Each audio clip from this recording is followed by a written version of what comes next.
Locks. Shout out to you. Hope to see you on the next episode to join us. But we're here today. Lots to talk about.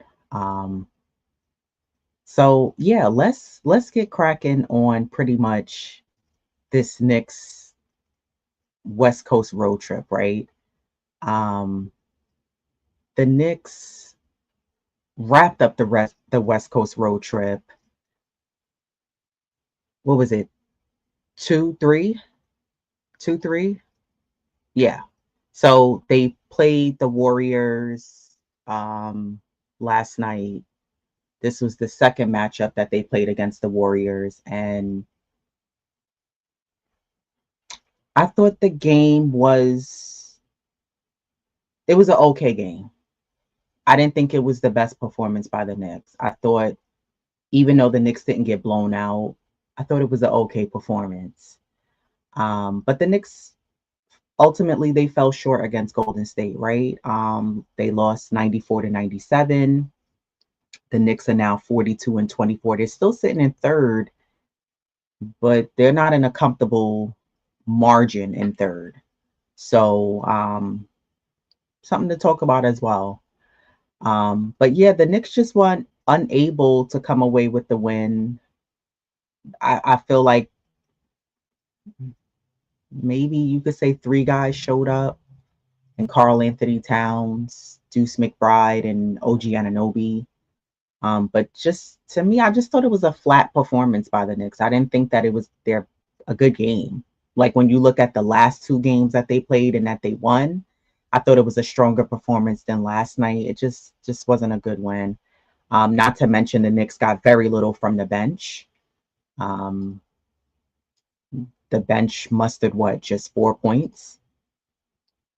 Um, that's not going to cut it.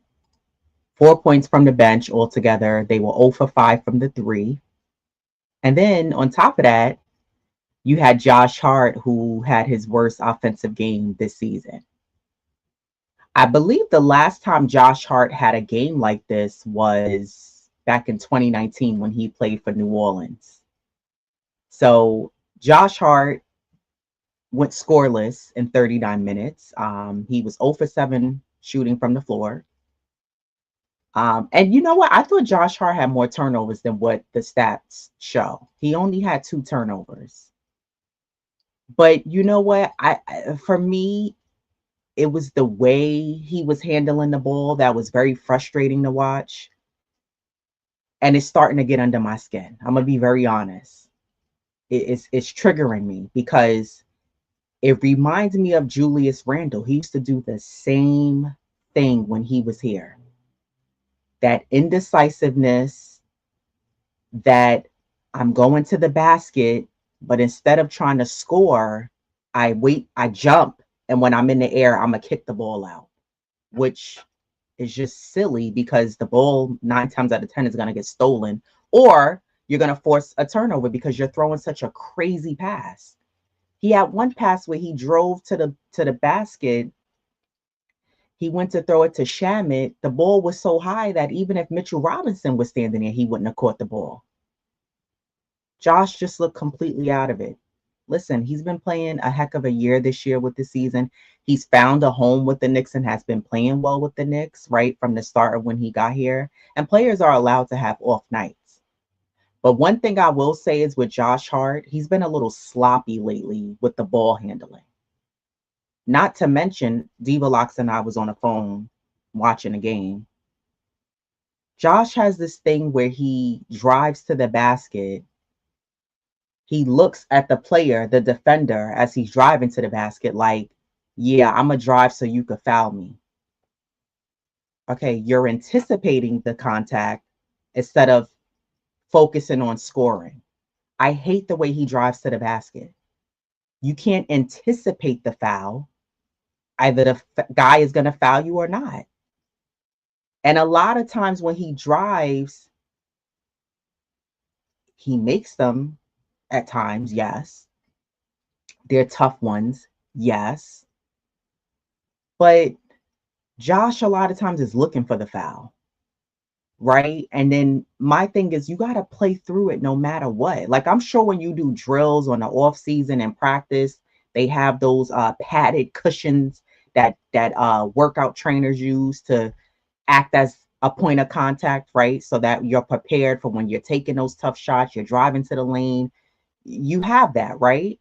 But I feel like with Josh, he'll drive to the basket, he'll go for the layup, and sometimes there seems to be some uncertainty there. And it drives me up a wall. I've mentioned this on the last show. I think I mentioned on the show before last. Josh, you hear Clyde say it a lot when he's commentating the Knicks games. When he's covering Knicks games, he'll say, folks, I don't get that with guys. He's like, you're right near the basket. And instead, they'll turn around and look to pass it out. I don't understand that with Josh. And you don't really see that. Like, I don't really see OG do that too much. OG's like looking for a way. Cat is looking for a way to make the basket and score. And Josh last night proved to me, because again, it was triggering from last year in the first round of the playoffs when we played the Sixers. He's in his own head. He's in his own head. He's blocking his own blessings on the floor. Dude, chill. And I'm not taking away from what he's done on his team. He's had heck of a numbers, triple doubles, the rebounds. But sometimes those rebounds and the 7 rebounds, 7 assists last night, it's not enough. You have a man down from your top player. And then you got the nerve to get into it with Tibbs. I want to show the clip from that because I was going to save that for later. But since I'm talking about Josh, let's talk about it.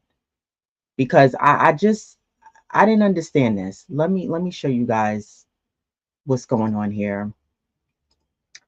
I just feel like, you know, let me show you guys. I'm sure you all seen this, but let me play it anyway. The timeout. As the Knicks a little frustrated right now, down by 9. Tom Thibodeau, who loves Josh Hart as a player, is always raving about what he gives him, giving him a little something extra there. Well, the timeout. As the Knicks a little frustrated right now, down by 9. Tom Thibodeau, who loves Josh Hart as a player, is always raving about what he gives him, giving him a little something extra there.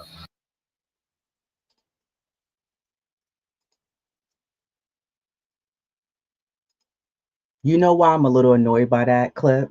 Why did Shamit get up? Hello? I'm trying to read his lips. Why are you standing up? Sit down.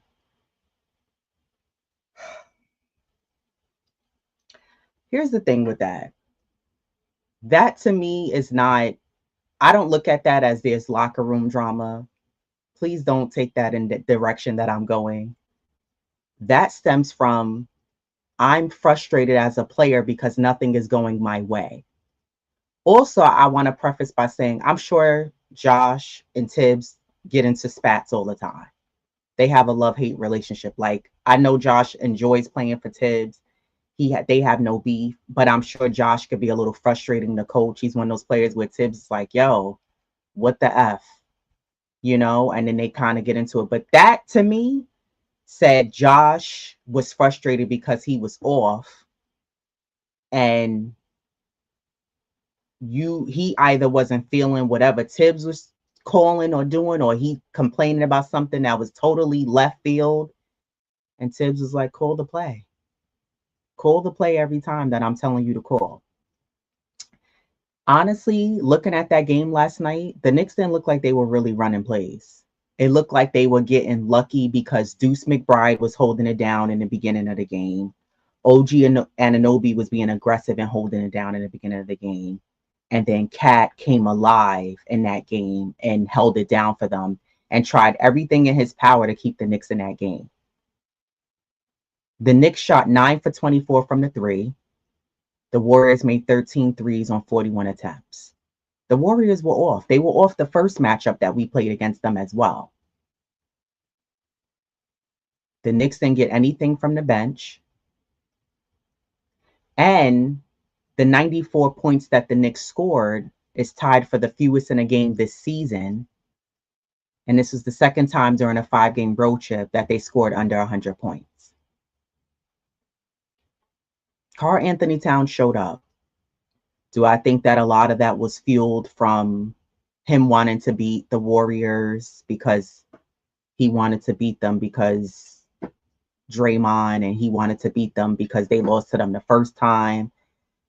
Absolutely. He showed up. Had a nice performance. He had 29 points. He was 12 for 21 shooting from the field, 3 for 5 from the threes, grabbed 12 rebounds, all in 30 minutes. Threes were knocking down. But the thing that I noticed with that game was that there was too much one-on-one. Pass the ball to Cat. He was at the top of the key, sometimes dribbling it between his legs. Then he was trying to get to the basket. Then there was times where Deuce got it and was too much one-on-one. There was times when OG got it and it was too much one-on-one. Mikal kind of fell asleep a little bit to me. Yeah, he had a nice mid-range that helped us tie the game in the fourth, but he's playing a little too background-ish for me. I need him to step up a little bit more. Your boy JB isn't there. Just step up a little bit more, please. Towns' 11 points that he scored in both the first quarter and the fourth quarter was the main reason why the Knicks stayed in the game, along with contributions from OG, and I thought Deuce McBride had a pretty good game as well.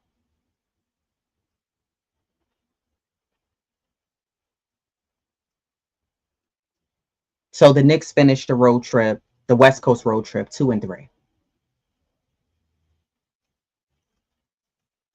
Now, the schedule gets lighter to close out the remainder of this month. And they're heading home to play Miami tomorrow. I'll give my predictions later in the show for this week's games. I believe they have a back-to-back this week, Wednesday and Thursday as well.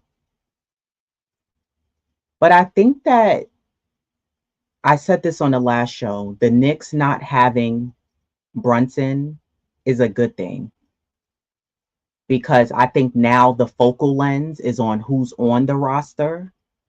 And it's like, well, what can these guys do without your A1 player, without your orchestrator, without the guy who's primarily one of the key guys who can get to the basket, no matter what defense is on him? And I think the front office needs to see this. The team needs to be exposed, not knocking what guys have done, not knocking what they could do individually. But I think when you're looking in the long run, right, we as fans know, and we've said what the Knicks need. But I think when you focus on right now, you got to look at what's happening and, okay, this little mashup ain't going to work. The defense has vastly improved to a degree, but now the offense has taken a step back. The Knicks are now 2-2 without Brunson. So the question I'm asking the chat today is, because you know I love asking y'all questions, and please wail away at the comments. How do the Knicks navigate without Brunson?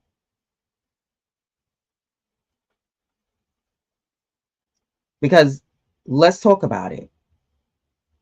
Shams just came out and said he's expected to miss another 1 to 2 more weeks with the ankle sprain. So he's going to be sidelined through, we'll say, early April. I don't want to say late March. Early April. That's what Shams said. So how does this team navigate without Jalen Brunson? When you have Bridges who, I don't know. You know what I mean? Like, I really be trying to put my finger on it. Mikal Bridges had 19 points, 6 rebounds, 3 assists, 4 turnovers. He was another one. Couldn't keep the ball in his hands. Oh my gosh, that was frustrating to watch. Driving to the basket, he looked like a rag doll. skin and bones, just was getting wailed away wherever he just now there was maybe like two possessions where the calls didn't go in the Knicks' favor when it came to Mikel, and at least two of those turnovers shouldn't have been they should have been the Knicks' ball, right? Or a foul. OG Anunoby had 23 points, 3 steals, 9 rebounds, 7 for 9 from the free throw line because he was aggressive. That's why I like OG. He's aggressive. When he gets in the paint, it's very rare OG Anunoby's going to kick that ball out. He uses patience, he uses the hesitation, and he figures out a way to put that ball back up, as well as Cat. Karl Anthony Towns, he had 29 points, 12 rebounds, 3 assists. He was 2 for 2 from the free throw line, 3 for 5 from the 3-point line, 12 for 21 field from the floor. Deuce had 19 points, 4 assists, 5 rebounds. He was 3 for 6 from the 3-point line, 8 for 17 from the floor. Also, I thought the minutes distribution was well. Cat played 30, Bridges, OG, Deuce played 38, Josh played 39. Didn't play a ton of minutes. Just fell short. Landry Shamet had 21 minutes. Cameron Payne played 10. Mitchell Robinson had 16 minutes. Mitchell Robinson still getting his stamina. He was tired. And Precious Achiuwa, I'm not sure if Precious is in a slump because he's kind of lost his role on the Knicks to a degree. He's been on a bench more than he's playing. And especially when you compare it to last year. But Precious, I don't like his energy. I don't like Precious Achiuwa's energy. It's too low. He just seems like he needs some type of jolt of, like, I don't know if the medical staff has some type of shot you can give him that'll like wake him up and he can transform into like this, I'm ready. I don't know. He comes out there and it just looks like he's just going through the ebbs and flows. Like it's just like real chill. Like he took a gummy or something before he started the game. I don't know. I'm really trying to figure out what it is. But who else do you play? They was on Twitter saying PJ might as well put PJ Tucker in the game since Precious Achiuwa was acting like I don't know. Just very lifeless. And the Knicks got hurt in last night's game because the scoring kind of was like even for the most part for the second, third, and fourth, but you didn't really get anything from anybody on the bench. Cameron Payne, he was 0 for 4 from the 3-point line. And here's the thing with Payne that kills me, and I spoke about this on the last show. He'll keep chucking up threes, and instead of like going to a alternative means of scoring, driving, could do a little floater towards the basket. When I watched the offense, there was no one cutting. Guys were standing around. And it goes back to what I've been saying about this Knicks team. They move away from what works. The last two games, guys were cutting. The floor was spaced out. There was movement. There was the extra pass, unselfish basketball. And then you watch last night and it's like, well, what happened? What the hell happened? And it's games like this that you lose that you really should have won. You need to win these games. So I guess I'm still stuck on how do the Knicks navigate until you get Brunson back. Because honestly, I don't think you should rush Brunson back. You're going to need him for the playoffs.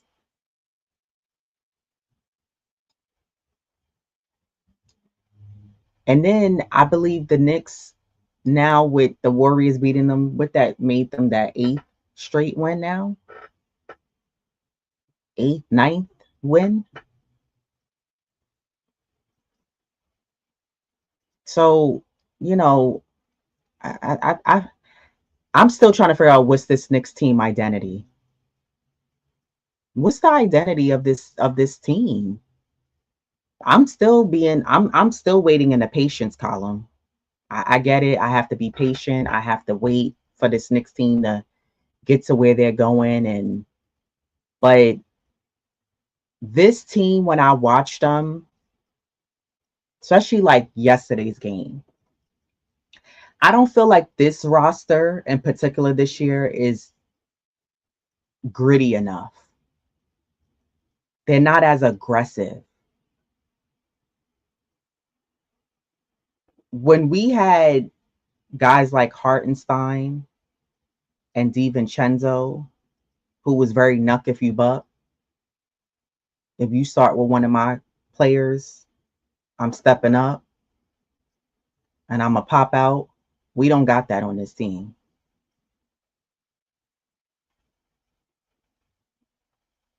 Because if they are, I haven't seen it. Some game, like that game, they was a little too passive for me. They was playing the same flow and energy as the Warriors. The Knicks, this squad don't take control and don't dictate what they're going to do. And when it does happen, it's a rarity. And when things work, it works for 1 to 2 games, maybe 3 games, and then they revert back.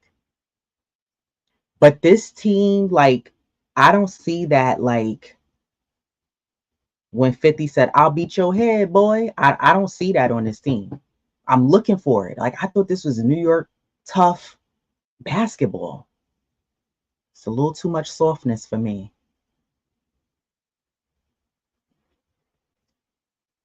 Shout out to the chat.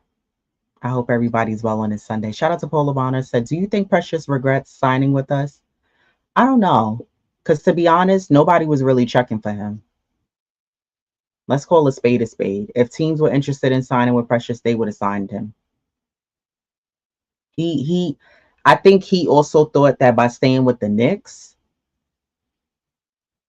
he was going to have the opportunity to do what Isaiah Hartenstein did and ball out. So that way, at the end of this season, teams will be looking to sign him.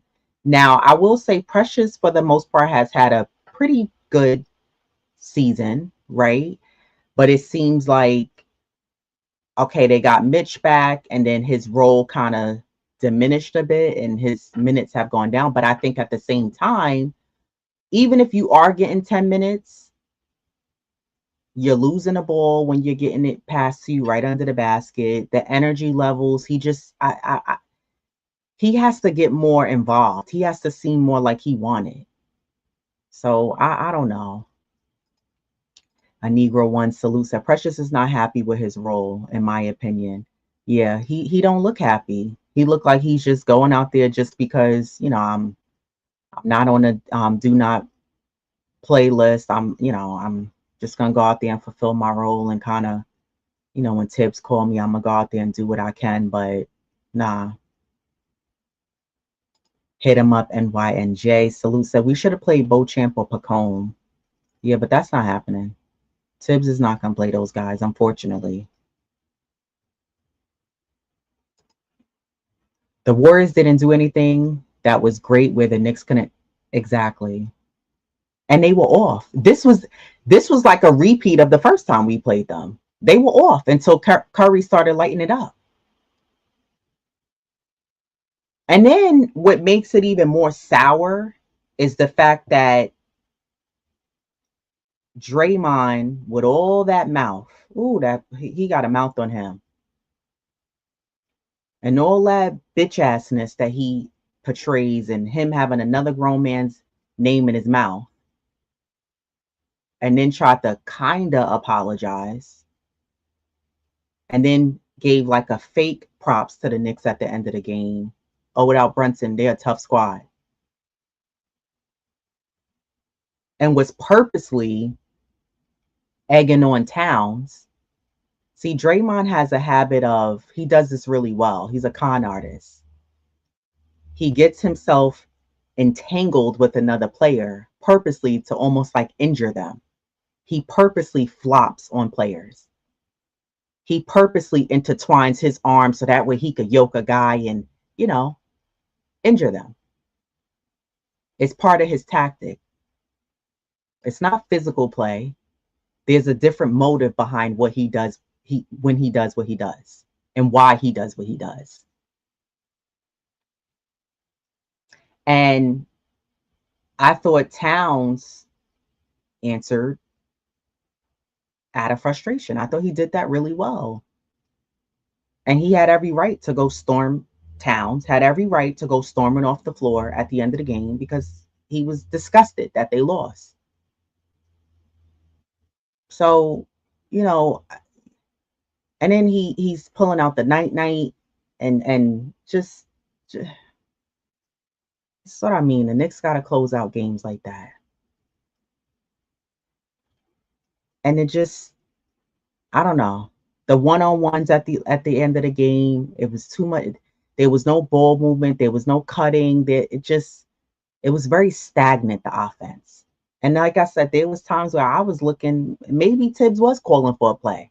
So this is what I'm saying. Like sometimes I want to blame Tibbs, and then other times I'm like, maybe it's the players.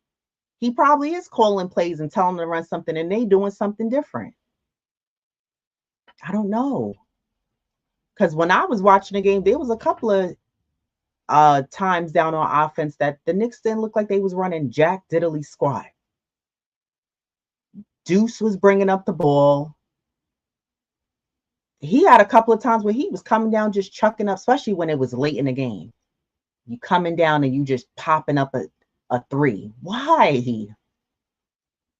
You see, and that's the difference when you have Brunson and then when you don't have him on the floor. Because not only will Brunson give you the opportunity with the threes, he's also clutch in those situations, but also he knows how to drive and draw the flat foul and get to the free throw line, stop the clock and get to the free throw line. No one on that team was doing that. So I'm not sure how do the Knicks navigate without Jalen Brunson on this team. Like, I don't know how do they figure this out. How do they get back to the last two wins that they won and play like that and be sustainable? Because I'm going to tell you something. The Knicks are in third, but not comfortably.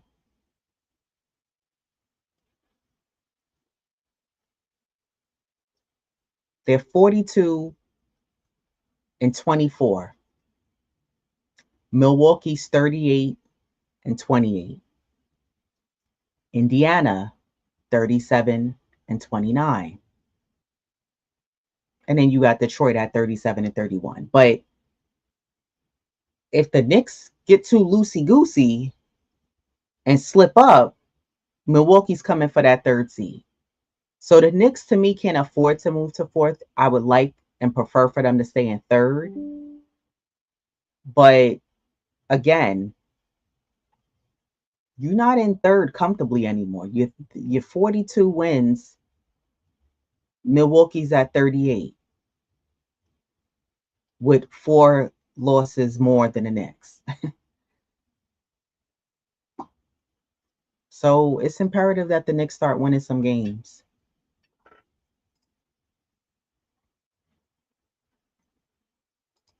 High motor players is what we lost with iHeart and Devo. Yeah, for sure. Also having a guy like DiVincenzo who could pass the ball, the Knicks lost that. That helped the offense move. They don't have that. And you know what? To a degree, Josh Hart could be that guy. As much passing as he loves doing. Like Josh, I noticed too last night, he was getting the ball, he dribbles, and then he shoots. That's not his game. He needs to catch and shoot like Deuce. Catch and shoot. Not catch it, you dribble to kind of create a little space and then you shoot. He was just, I don't like when he does that because 9 times out of 10, he doesn't make the shot. Yeah, Draymond drove right past Cat. I didn't think that was good defense. I also didn't like Deuce defense on Curry. He was playing along the side of his hip. And I didn't like Bridges defense either.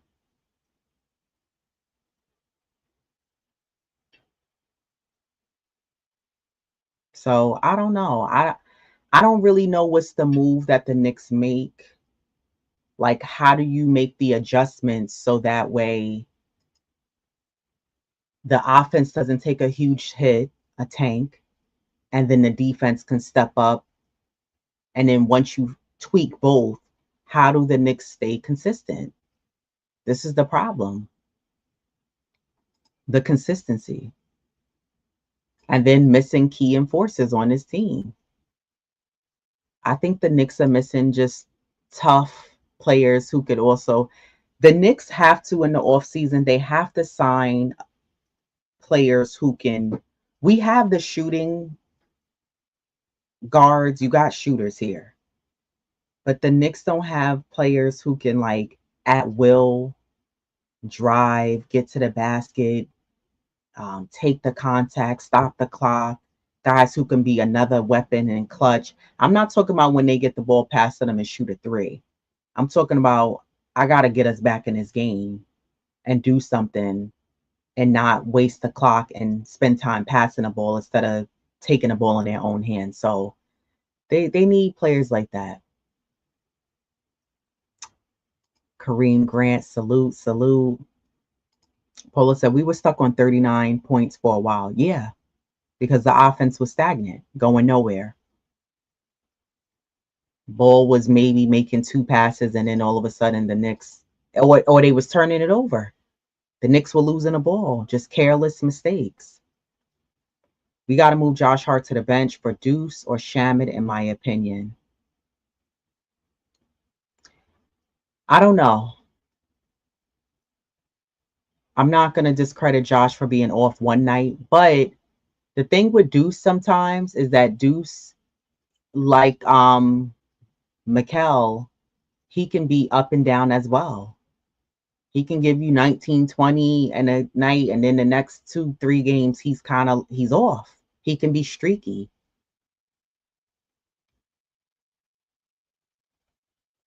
I don't prefer Deuce bringing up the ball. I don't like that.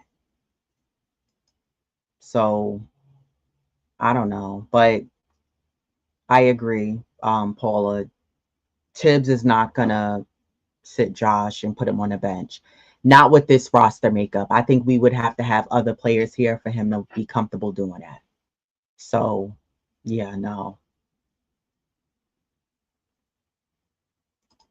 A Negro one said Deuce was attached until they picked with Cat's man. Cat has to step to Curry to make him pass that. Yeah, I agree. I agree. He should have stepped up. I saw that a lot where he was just Deuce was fighting over the screens. I'm not going to take that away from him. He does a good job fighting over the screens, but there was times where Deuce, Shamet, they were leaving their feet too soon. Like Shamet really has to work on that. He reminds me of Jericho Sims with that crap. He falls for every hesitation. Anytime a guy is in a corner, the shortest three, the Knicks, who I don't care who it is on the Knicks, they run out and they all do the same thing. They run out to put their hand out, and a guy waits, and then he goes, all right, now I could get the shot off. Typical Knicks defense. You have to be better guarding those corner threes. And the problem is because the Knicks play a lot of help defense. So they'll have a guy, for example, if Deuce is guarding Curry and OG is guarding his man nearby, OG's kind of, or Hart, they're standing there waiting to kind of play help defense. Like, I get it because you're trying to prevent the guy to go to the basket, but sometimes it's for nothing. It's for nothing because then their man that they left ends up open, or the player just scores on the Knicks in the paint, or they do something silly like foul. Like Shamet a foul. Josh Hart will foul. Why? Just let them score the two. What are you fouling for? He beat you to the basket. And this is where sometimes I'm like the basketball IQ. I don't know. It just leaves players' minds. It leaves their brain.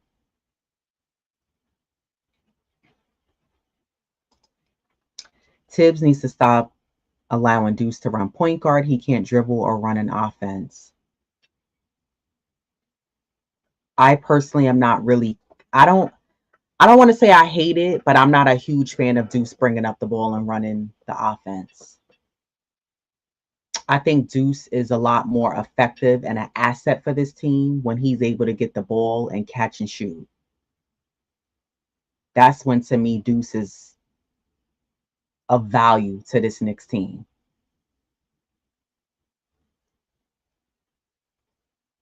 So, yeah, I think you have to rock with Payne, and I don't even mind Mikal bringing up the ball, but I don't know.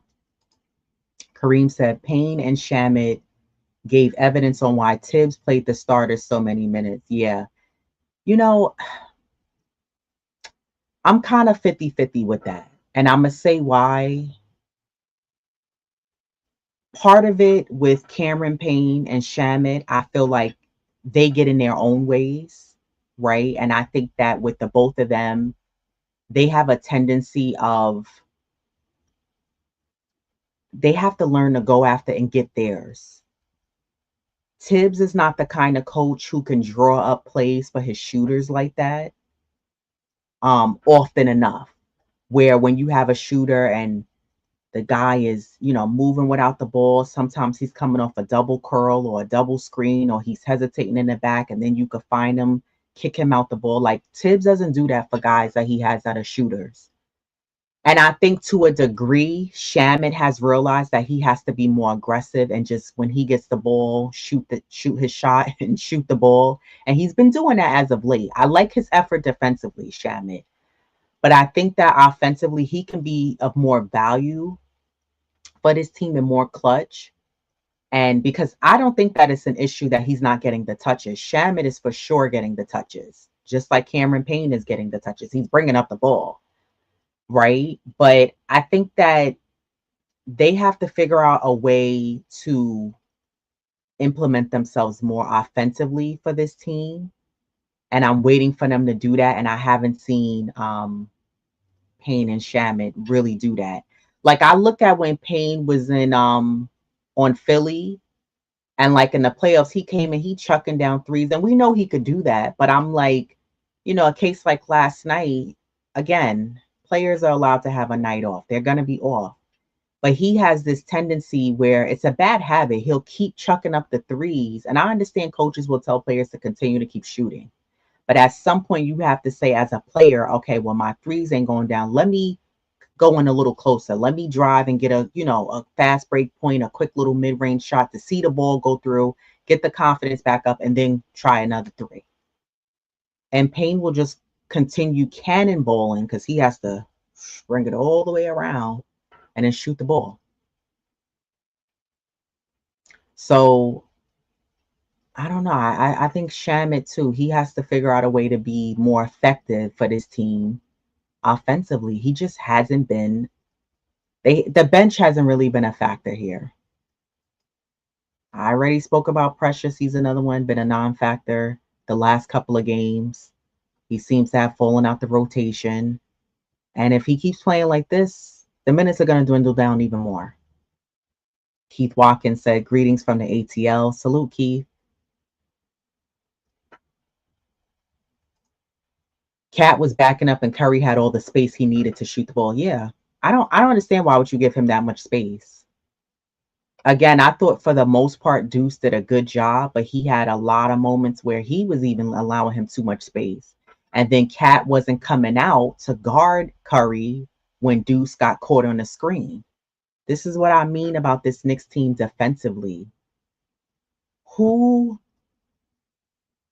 corrects the defense here moving forward? I'm not even just talking about the remainder of this season. I'm talking about like even for next year. I was having this conversation. Shout out to Steph when we did the Queen's Court this last Monday, and we finished the show, and a few of us were talking, and I was saying that I feel like the Knicks have a lot of like bad habits that they need to tweak and correct. And she asked me in what way, and I explained to her. I feel like, for example, like defensively. Initially, I think a lot of us as fans, we were looking at it like the Knicks should be a good team defensively because Tibbs is known for his defense, right? But what I'm wondering is that who corrects the defensive flaws that this team has? Is it Tibbs?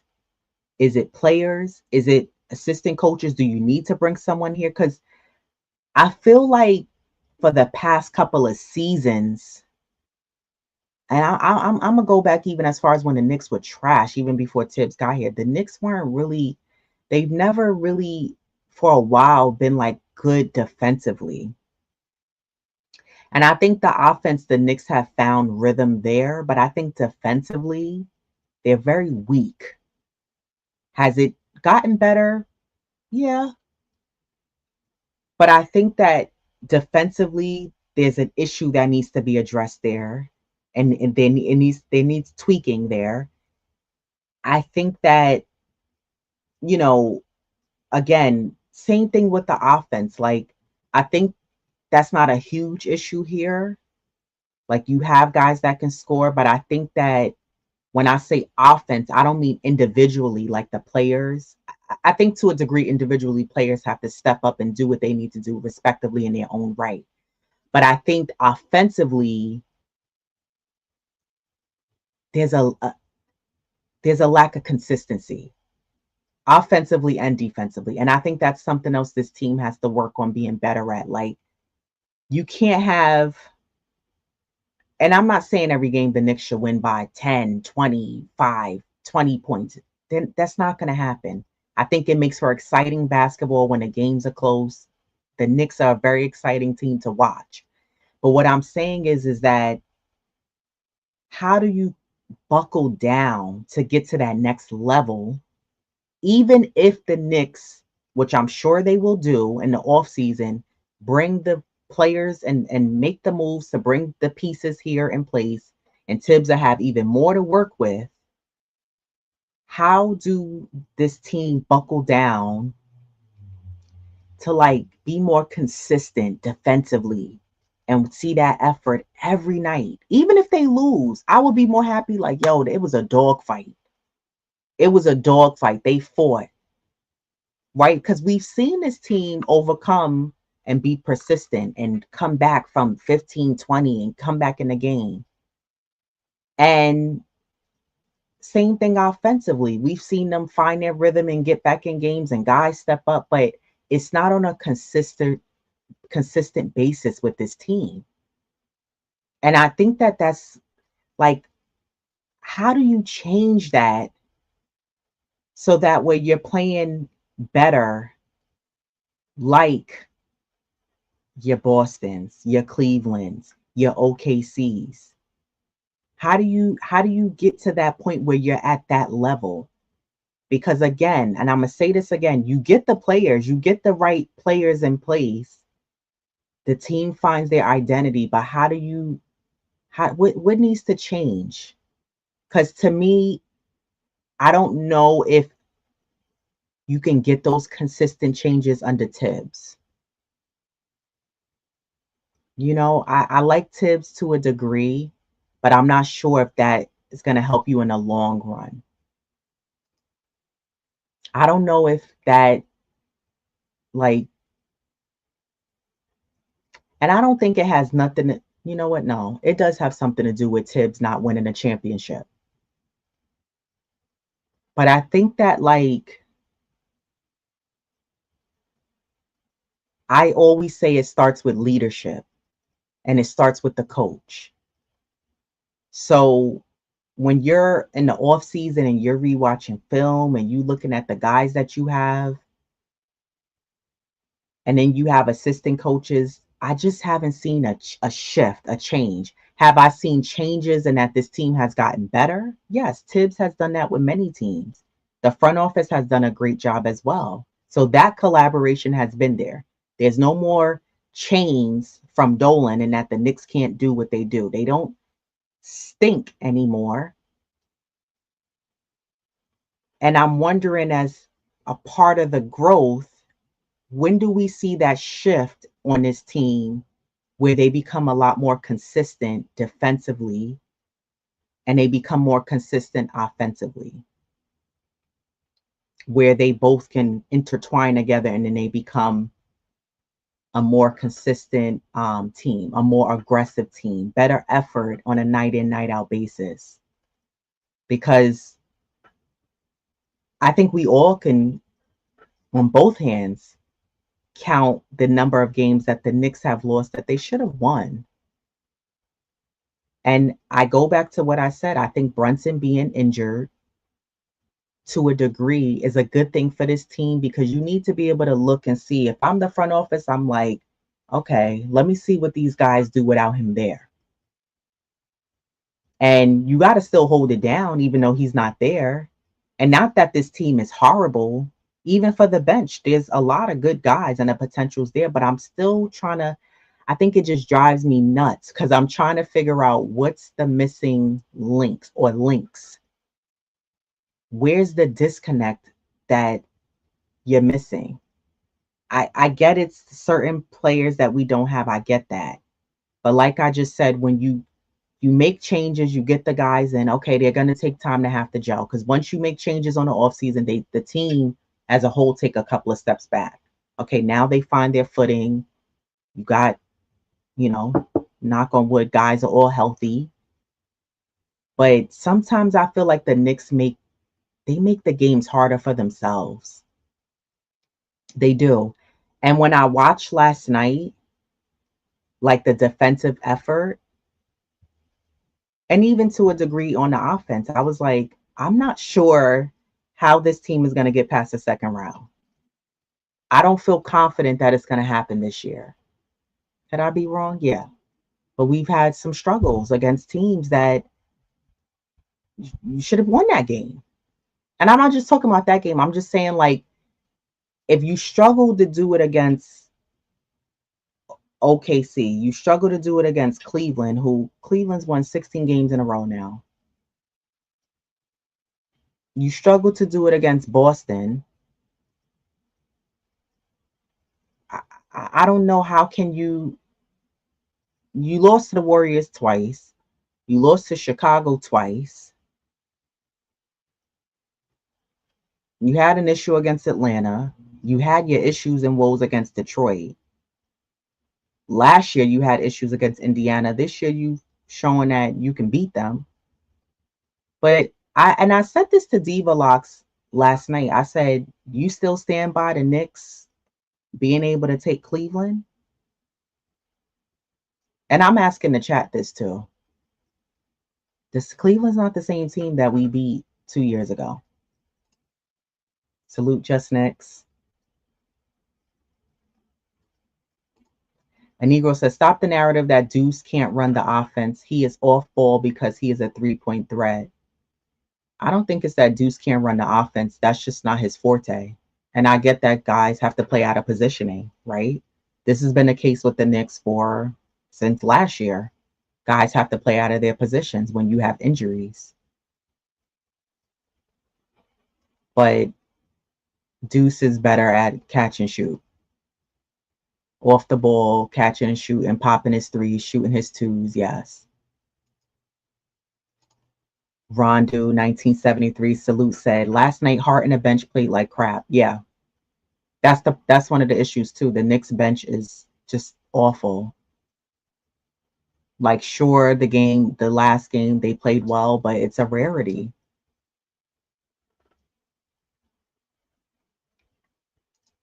Payne 10 minutes, 4 threes, bad shot, heat checks is running. Yeah. Yeah, Cam, I don't know. He's another one. I thought he was gonna give us a little bit more. I don't know. Maybe people will come alive in the playoffs.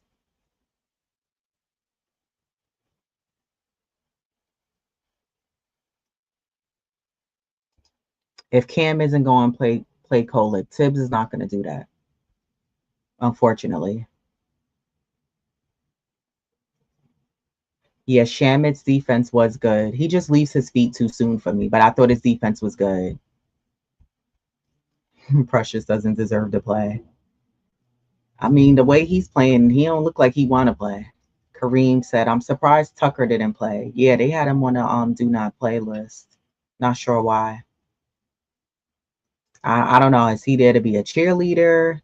But then I also wonder, like, is what can PJ Tucker really do on this team? Like, are you really thinking that he's gonna do something here? I'm really genuinely wondering.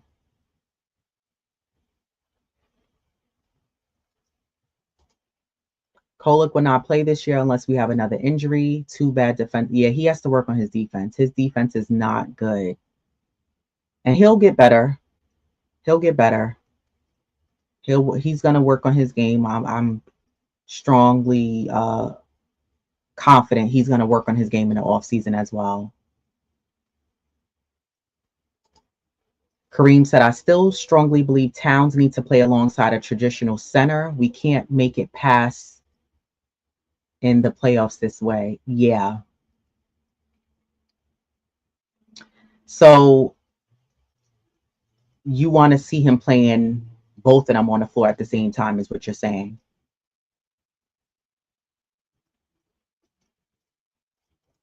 Yeah, I think Towns,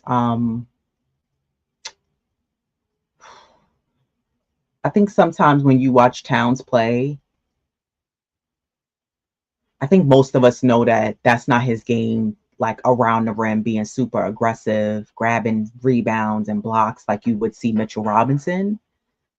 But I think a lot of times where the Knicks hurt themselves is that they don't utilize giving him the ball in the paint a lot. I see the bench guys doing it. Like I'll see Campaign Mitch doing it where they're trying to feed him the ball.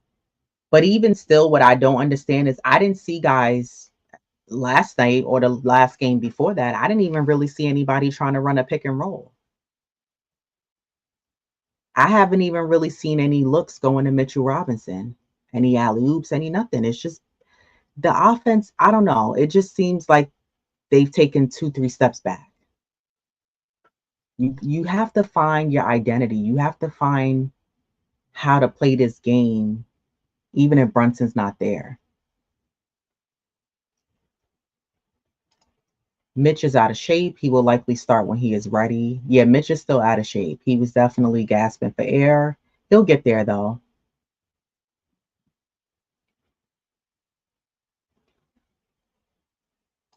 Tibbs' trust is disconnect. Is the disconnect? Yeah. But I think it's not just the trust. I think it's also like the schematics, the sometimes the rotations, the decisions. I think sometimes that can be a disconnect as well. Paula said the Knicks could have won about 50 games by now. The defense and players plus the coaching is not getting it done. Yeah, I agree. The Knicks should be at least at, I would say at least 45, 46 games by now. They're making this get to 50 games really hard.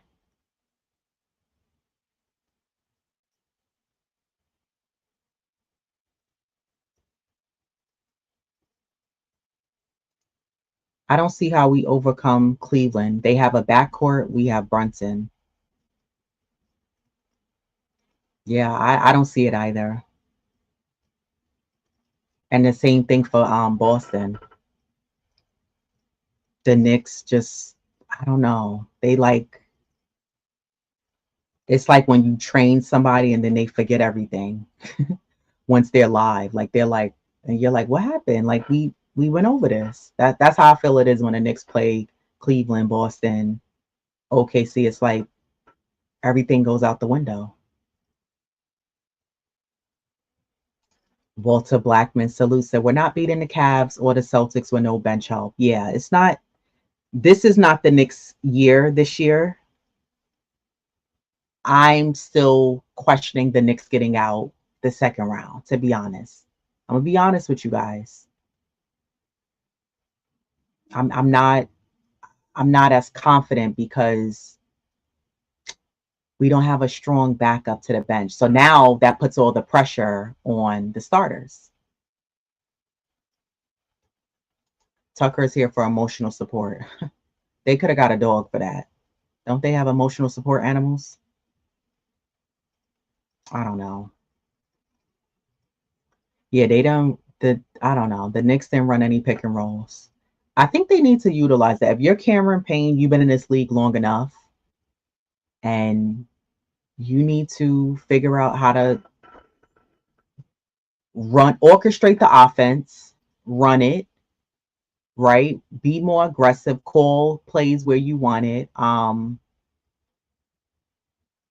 Make sure if you're Payne, Deuce, or Mikal, that you protect the ball when you get it into the paint into Karl Anthony Towns. Because sometimes they throw the overhead pass to him, and then whoever's defending them jumps up and taps the ball.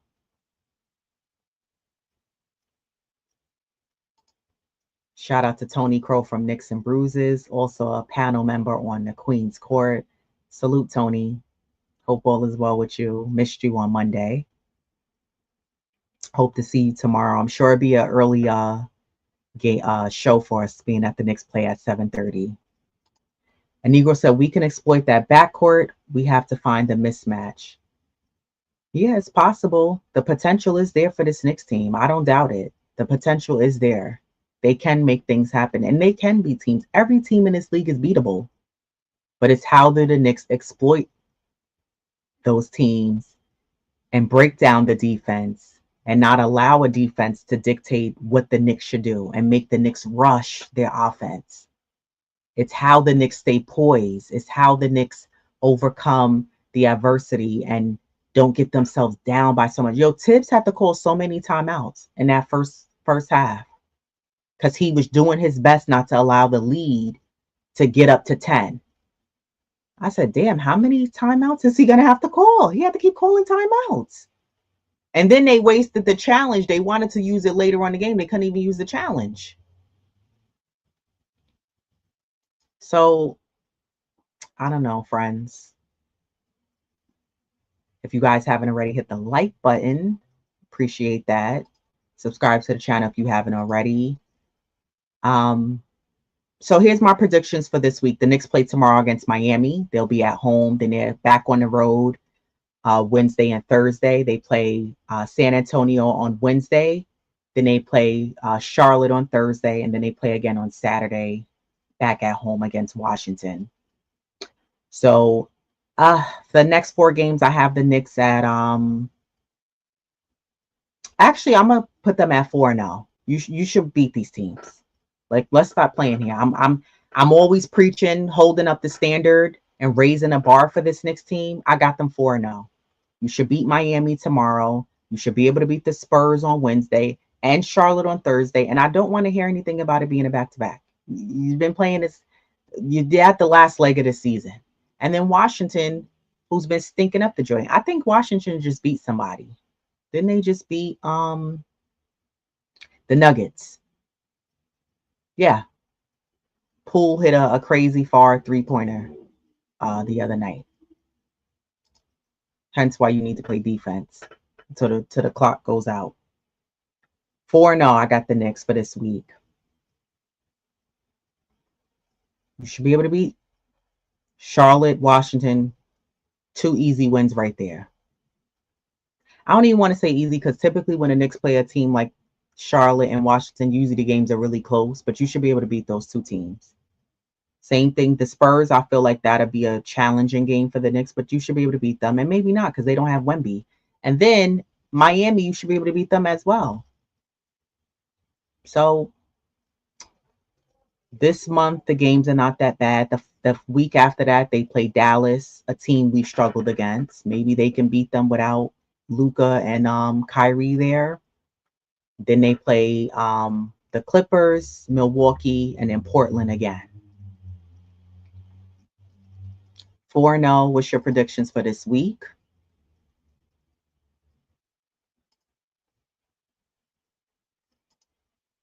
Tony said PJ will play. They don't run full routine practice on the road. Plus, he hasn't played all year. Yeah, that's true. I'm sure he's still in shape, but he hasn't played. Yeah, I'm sure he's gonna get some minutes.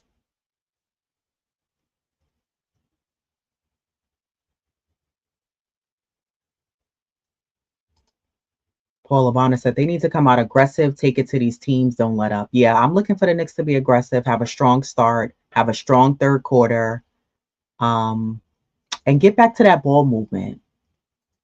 I'm looking for the Knicks to get back to that ball movement that won them the games against Sacramento and the Clippers. I'm looking for the unselfish ball movement, the extra pass. I need Mikal to step up and be aggressive, OG to continue to stay aggressive, Cat to stay aggressive. I need Deuce Mikal and Cameron Payne to utilize that pick and roll. I want to see them cut into the basket as well. Don't settle for threes. Bring the ball in if you need to. I need the Knicks to crash the boards. Get back to being gritty and get back in the winning column. You can't win two and then drop two. You drop one. We need more consistency to close out this lag leg of the season. 3 and a possible. Okay. Wonder Woman said my prediction is 3-1. Yeah, it may end up 3-1, but I'm a be like Ajay and Diva and go 4-0. So we'll see. We shall see. Check me out tomorrow. I'll be on the Queen's Court. We most likely will be on at 6, being that the Knicks play at 7:30. I'll be on along with Steph, the Queen herself, Tony Crow from Knicks and Bruises, Jeff Clafter from Happily Ever Clafter. Shout out to all of them. And shout out to Queen, also her other show on Dope Soul Sports Talk, where she's on with Jeff Clafter, Ajay, Mr. Hit the Like Button, and Jarrell. Shout out to all of them as well. And go show some support to those channels if you are not already subscribed. A lot of you have come from that channel over here, so I appreciate you for joining me on a Sunday per usual. I'll be on tomorrow on Monday on the Queen's Court. I'm there every Monday, so check us out. And then I'll be recapping these games throughout the week as well, because we're getting down to the wire, and yeah, things are tightening up. So, we just got to continue to watch the Knicks, make sure that they stay in third, make sure that they stay consistent, and continue to win these games. So we'll see. There's no Jalen Brunson. I already said it early in the show. Shams reported he's going to be out an additional up to like 2 weeks. So he's not expected to be back till early April. So I'm looking to see, how does this Knicks team navigate without Brunson? Shout out to Jay Boogie. He said, yes, yes, yes. Please continue to show the love. Represent for Lady and the Chef. Salute, salute. 3 capital S's. Shout out to Jay Boogie. Always showing love. Nostalgic Nick said, on the road to 500. Yeah. Listen, I'm not giving up on this team, but they got to want it. Tibbs is only the coach. As players, you sit down on the bench and you see what's happening when you're trying to catch your breath. So it's up to you when you go out there to make the adjustments. To speak to other players, the communication needs to be there. And who knows? I'm hopeful and wishing that when the playoffs comes, the Knicks come out in the first round with this high energy. We have a healthy roster, but they come out aggressive and let's get it done, get to the next round. So we'll see. We'll see what happens with this team and see how they overcome, playing against the remainder of this lineup for the season. So we'll see. But until next time, everybody, I hope you all have a great week. Stay safe. And yeah, we'll see. Yeah, should be 50 wins, but we'll see. Honestly, I had them over 50 wins. I feel like they did that already. Got to up the standard for the Knicks. Should be winning more than 50. Shoot for 52. Shoot for 53. They should have been at least at 45, 46 already this season. So we'll see. A Negro said, I'm calling total 6 weeks for Jalen Brunson. We fall to 4, but that's fine if we are healthy. Yeah, I don't want him to rush back. I felt the same way about Mitchell Robinson. I didn't want Mitchell Robinson to rush back. Take your time, come back, and I'd rather you be healthy and come back and be an asset for us than you get re-injured really quickly. So, Jalen, stay out as long as you need to. And I'm hoping that someone finds the medicine, the shot, the pill, a gummy to give to Precious, and that he wakes up. The guy's playing he's been in a funk. So hopefully with the minutes, a little bit more minutes, and even if he gets 10 minutes, he's out there and he can make something happen. So we'll see. But until next time, everybody, subscribe, hit that like